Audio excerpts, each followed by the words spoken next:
నారా రోహిత్ కోసం ఎస్పెషల్ నేను నారా రోహిత్ ఫ్యాన్ని. చాలా డేస్ తర్వాత ఒక యాక్షన్ మూవీలో మీకు తెలుసు కదా అసుర అన్నీ ఎలా ఉంటాయో నారా రోహిత్.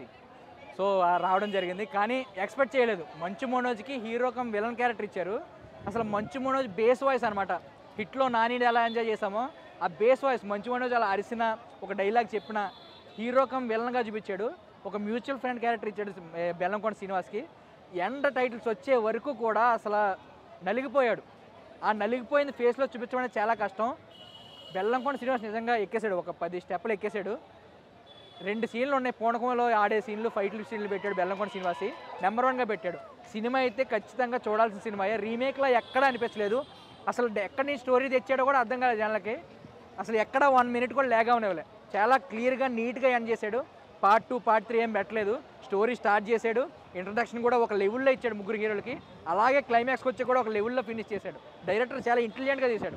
ఎక్కడా బోర్ కొట్టలే, ఎక్కడా లేగావలే. ఇంటర్వ్యూ నుంచి వచ్చినాక ఏ ఫీలింగ్ ఉందో క్లైమాక్స్ అయ్యి కూడా అదే ఫీలింగ్ ఉంది. బోర్ అయితే కొట్టలేదు. సినిమా బ్లాక్ బస్టర్ ఖచ్చితంగా. వీకెండ్ కరెక్ట్గా రిలీజ్ చేశారు. 2 రోజులు ఖచ్చితంగా ఆడుద్ది. కలెక్షన్ కూడా బాగానే వస్తాయి.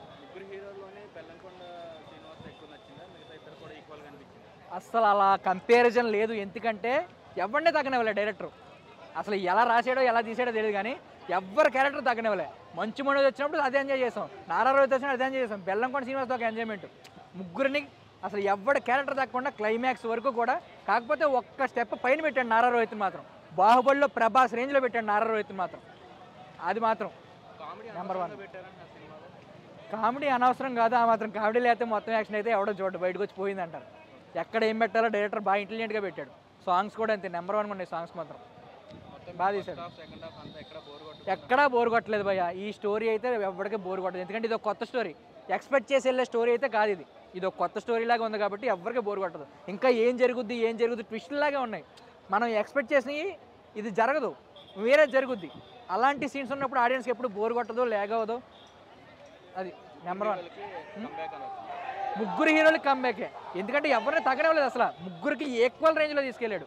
ముగ్గురిని ఎండ్ టైటిల్స్ పడే వరకు కూడా ముగ్గురు క్యారెక్టర్లు తగ్గకుండా ముగ్గురికి ఈక్వల్గా డైలాగ్స్, ఈక్వల్గా ఫైట్స్, ముగ్గురు కలిపి ఉన్న ఫైట్స్ నెంబర్ 1గా తీశాడు. బ్యాక్గ్రౌండ్ స్కోర్ కానీ నెంబర్ 1.